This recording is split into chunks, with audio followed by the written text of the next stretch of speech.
Welcome, friends. We are your hosts, Sandy and Wade, baby best friends turned husband and wife and business partners.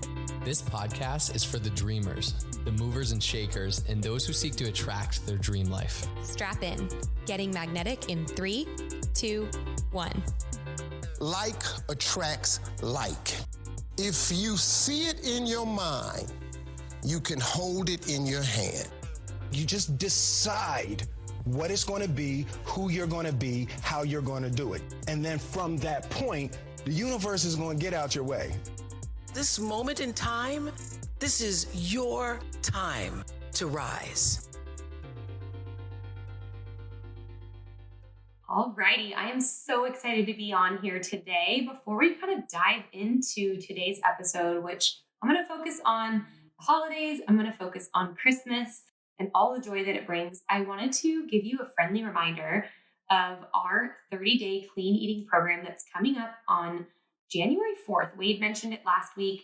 This is a program that's focused on healthy habits, sustainable habits that will help you feel your best self, help give you energy, help you build confidence, help you feel best in your skin. So if that's something that you want to join us in, we would love to have you be part of the program.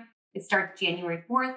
Send us a DM on Getting Magnetic on my Instagram, SandyClaus7, or on Wade's Wellness with Wade, and we'd love to welcome you into the group. So with that said, today we're going to talk about the magic of the holidays. And before we kind of dive into that, it's so funny.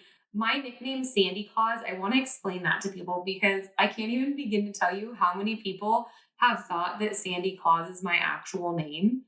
I've literally been invited to weddings, and on the guest invite, it says Wade Critters and Sandy Claus, which is just so funny to me. That's actually a nickname I gained probably in middle school because of my obsession with Christmas.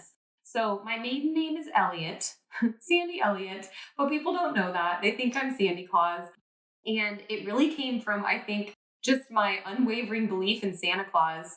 I think until I was like 14, no joke. And so I became Sandy Claus, and I want to go through some of my favorite parts of the holiday. And as I share, whether you celebrate Christmas or not, whatever holiday or whatever traditions you celebrate, this is just intended to be joyful and get you in the holiday spirit and get to know you guys better. So with that said, I wanted to start by sharing a story that actually left a huge impression on my heart. This was probably about a year ago. It was around the holiday season. And I pulled into a Whole Foods grocery store. I was pulling into the parking lot, and I parked, and I couldn't help but notice this gentleman standing on the corner, and he was holding up a cardboard sign that said, "Praying for a miracle." And I looked over at him and I watched him for a while, and people walked by him and drove by him and quite honestly ignored his existence. And I watched him, and his soul looked so sad to me. And I sat in my car and I looked at him and I wonder what a miracle is to that man. He says he's praying for a miracle. I wonder what he needs. And I watched him and I watched him. And if I were to assume or guess, I would assume that this man didn't have a place to go, didn't have a place to live.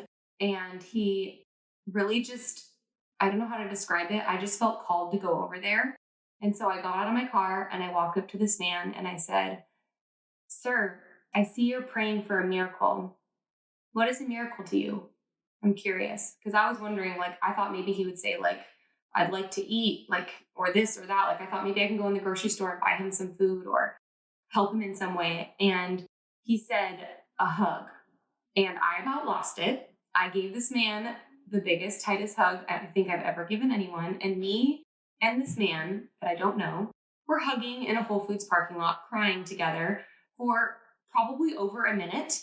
And when we released, I looked at him and he said, "That's all I needed. That was the miracle that I needed."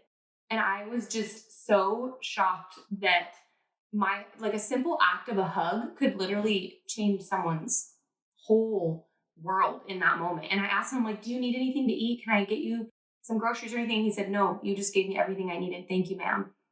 And he walked away and that was it. And it just left this, I don't know how to describe it, but it left this impression on me of who in your life, maybe it's a stranger like that, or maybe it's someone that you know, who in your life is praying for a miracle. Maybe it's you, maybe you're praying for a miracle. reach out to someone and let them know what you need. Like that man standing on the corner that day, he very blatantly, he had a sign that literally said praying for a miracle. So if you know someone that is praying for that miracle or whatever it may be in their life, like be that person that can, maybe give them some light. And if it's you that needs the miracle, don't be afraid to ask for it. So I just wanted to share with that story. I think stories are so powerful, and you never know how a simple act of kindness, as simple as a hug, could literally make someone's whole day. With that said, I wanted to transition into talking to some of my favorite parts of the holiday season. And to me, Christmas is a feeling. Like it is an absolute feeling. I don't know how to totally describe how magical it is to me, but my family has, since I was a little girl, had this tradition of making Christmas so magical and so real. I felt it like in every cell of my being. It's just the most magical time of the year. And there's so many reasons why I love it so much, but I think people just slow down. People really slow down. They really enjoy each other's company. I feel like people listen better. They're looking into each other's eyes. They have a genuine interest in what's going on in other people's lives. Some of my favorite things about the holiday season are, I'm just going to list off a bunch of things, but one of them is as simple as this, the lights, like the holiday lights. There is a street in my dad's neighborhood that every street on this neighborhood decorates their house next level incredible. You tune your radio to 89.7 and the lights are like, and the lights are going to the beat. And it's the most amazing thing ever. I don't even know how to describe it. There's probably like 14 houses on the street.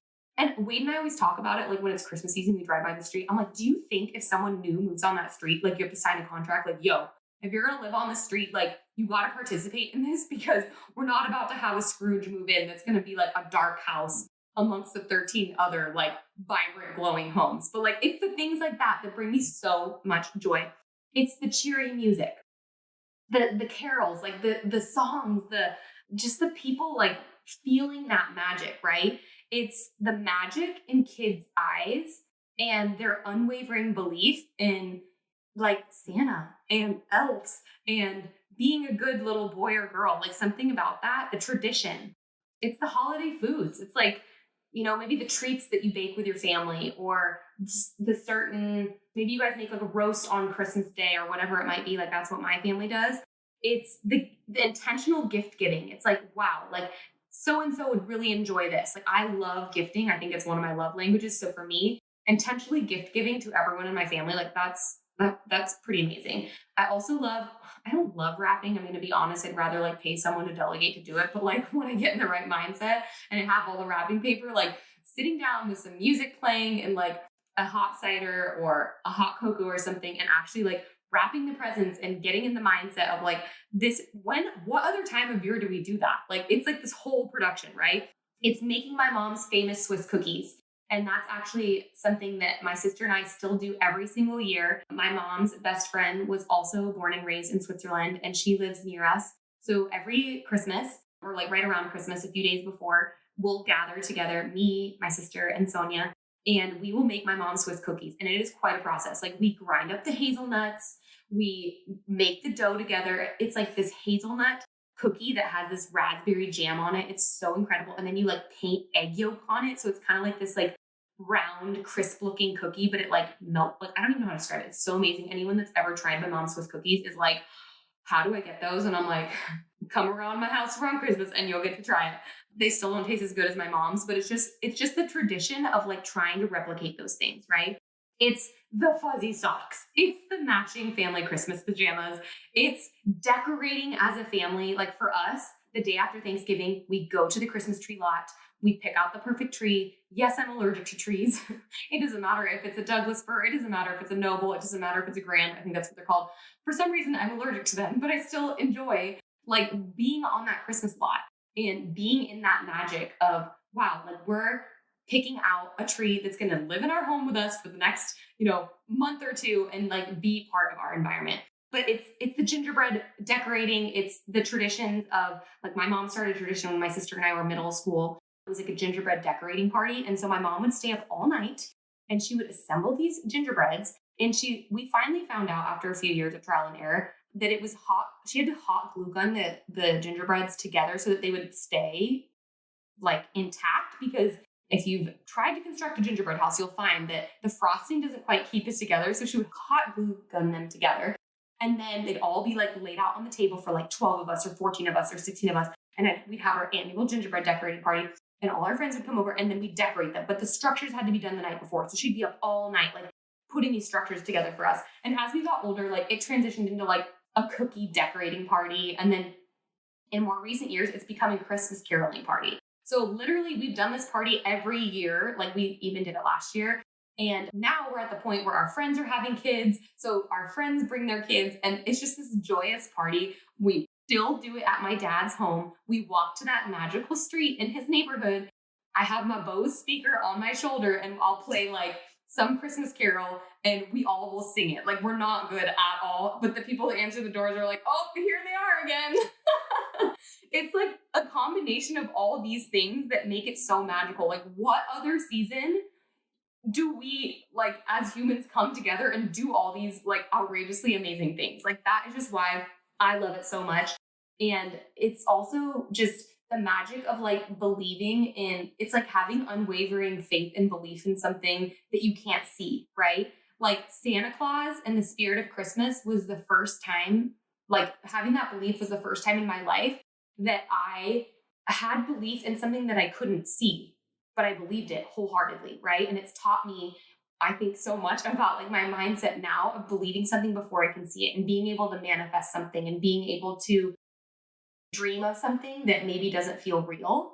And it's so funny. It sounds crazy. I know it sounds crazy, but like my love for Christmas and the season so much has like molded who I am, truly. One of my favorite things that my dad does, he does this even still to this day, is on Christmas Eve, he reads me and my brother and my sister, and now that we're like married and like there's kids, like all of us, he reads us "'Twas the Night Before Christmas." We all like sit on the couch and we have the fire blazing and we'll usually watch like some classic, like Miracle on 34th Street or It's a Wonderful Life. We'll watch one of those movies and then I'll be like, okay guys, it's time. And we'll all like gather on the couch and he has his like fuzzy big slippers on and those like short boxer things that are red with like the white fluffy Santa. Like it's like so funny. Like we all go all in and he'll read us like, and he does it like in the voice, like the voice, you know, like the voice, like it's like, "'Twas the night before Christmas." And I'm like, oh my gosh. And it like takes me back to being a child and like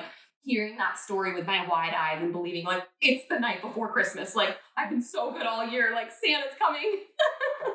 So it's like those types of things that are just so magical to me. And as I got older, like in my teen years, we would stay up until midnight. And at midnight, we would do a neighborhood walk. And my brother's 9 years younger, so he would often be still sleeping. But my sister and I and my dad, we would bundle up and we would walk the neighborhood. And it's funny, you couldn't help but notice the families that had young kiddos, like see them like through the window, like assembling things like last minute, or, you know, like you just see the families like running around, like doing last minute things before Christmas morning. And it's just like, what other night of the entire year is collectively like your neighborhood, like kind of on a mission to all make that next morning so special for the little ones. So that's really like what I wanted to share, and hopefully have a better understanding of like who I am and why it's so magical. I would love to hear what your traditions are and what you guys love and what your favorite thing is. I know this year, 2020, is going to be quite different. I've spent the last few weeks kind of digesting that and processing like this is, oh my gosh, is my voice going to crack? No, I'm not going to cry. This is the first, oh my gosh, no, Sandy. This is the first year Christmas is going to be like really different just due to our current climate and what's going on with coronavirus. Our family is not going to be together on Christmas. And that's something that's really hard for me because it's a tradition that it's like the only tradition my family's ever had. And so a lesson, I guess, I'm learning through all this is that we have to learn to pivot, and change isn't bad, right? But we have to learn to adjust and change and adapt and shift and realign and just cherish like what you have while you have it so much, because things can change in an instant, right? Something Wade and I have like a dream of is having a white Christmas. I've always spent every Christmas in California. Wade grew up in the East Coast, so he's had a lot of white Christmases, but we've never had one together. And so as my family's traditions are changing, we're realizing like, wow, we need to start our own traditions. And so we've talked about maybe we'll have our first white Christmas next Christmas. We're like daydreaming about it, maybe being in Zermatt, which is like where the Matterhorn is, which is, where we got engaged. It would be so magical to do it in that little village and have a white Christmas there. So I hope you guys have an incredible Christmas holiday season, end to the year. And I am sending you so much love. Merry Christmas from Sandy Claus.